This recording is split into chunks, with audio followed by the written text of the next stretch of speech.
آج ہمارے ہاں گانے کو ایک اور طریقے سے جو ہے نا وہ لوگوں کی گٹھی میں اتارا جا رہا ہے۔ وہ کیا ہے؟ دین کے نام پر کہ ایسے نعت خوان شروع ہو گئے، کھڑے ہو گئے ہیں جو خالص گویے ہیں اور گانوں کی طرز پر نعتیں پڑھتے ہیں، اور جس طرز پر گانا آتا ہے اگلے ہفتے اسی طرز پر نعت بنا لیتے ہیں۔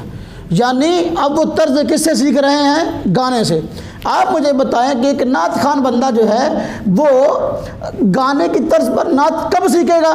جب پہلے گانے کو بار بار سنے گا۔ جب گانے کو بار بار، طرز ایسے تھوڑی بنتی ہے، طرز بنتی ہے بار بار طرز والے کی بات کو سننے سے۔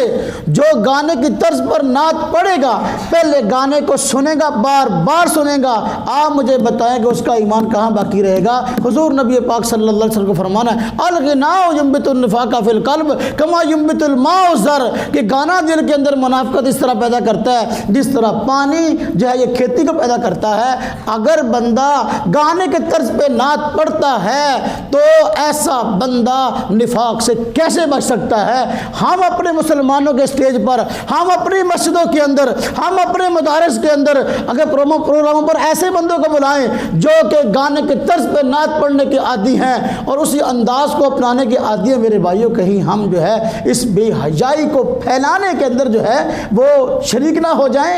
میرے بھائیوں، رات ہم ایک برات پہ گئے تو وہاں جو ہے وہ باجا بج رہا تھا، تو میرے ساتھ ایک بچہ تھا، مجھے کہنے لگا فلاں گانے کی طرز ہے۔ میں نے کہا بیٹا مجھے تو پتہ نہیں کس گانے کی طرز ہے۔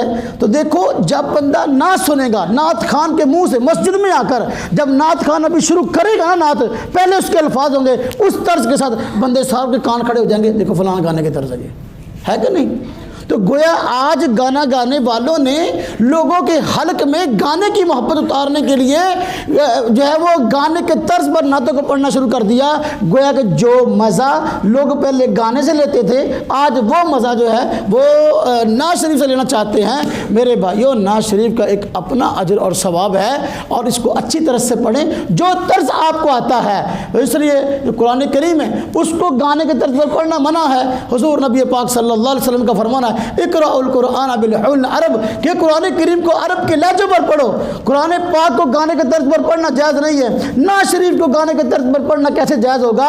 اور جو بندہ گانے کے طرز پہ نعت پڑھتا ہے آپ اس کو لاکھوں روپیہ دے کر بلواتے ہو، اور وہ اوپر بیٹھا ہوا ہے، آپ نیچے بیٹھے ہو، آپ 5 وقت کے نمازی ہو، وہ بس اوقات نماز بھی نہیں پڑھتا۔ میرے بھائیوں، ایسے بندے کے اوپر پیسے برسانے سے یا ایسے بندے کو سٹیج پہ بلانے سے دین کا نفع نہیں ہوگا بلکہ دین کا نقصان ہوگا۔ ایسے نعت خوانوں کی حوصلہ شکنی کرنی چاہیے، اور ایسے لوگوں کو اپنے سٹیج پر نہ بلائیں جو گویے قسم کے ہیں۔ ہاں ان کو کہو آپ نعت پڑھو، اچھے طرز پہ پڑھو تو ہم آپ کے ساتھ ہیں، ہم آپ کو بلائیں گے بھی اور آپ کی نعت سنیں گے بھی۔ تو میرے بھائیوں، گانے کا جو مزہ ہے یہ نعت سے نہ لیں، نعت کے انداز میں پڑھیں۔ اللہ تبارک و تعالیٰ جو ہے ہم سب کی اصلاح فرمائے اور ہمیں جو ہے وہ صحیح معنوں میں جو ہے وہ اسلام کی تعلیمات پر عمل کرنے کی توفیق عطا فرمائے۔ وآخر دعوانا الحمدللہ رب العالمین۔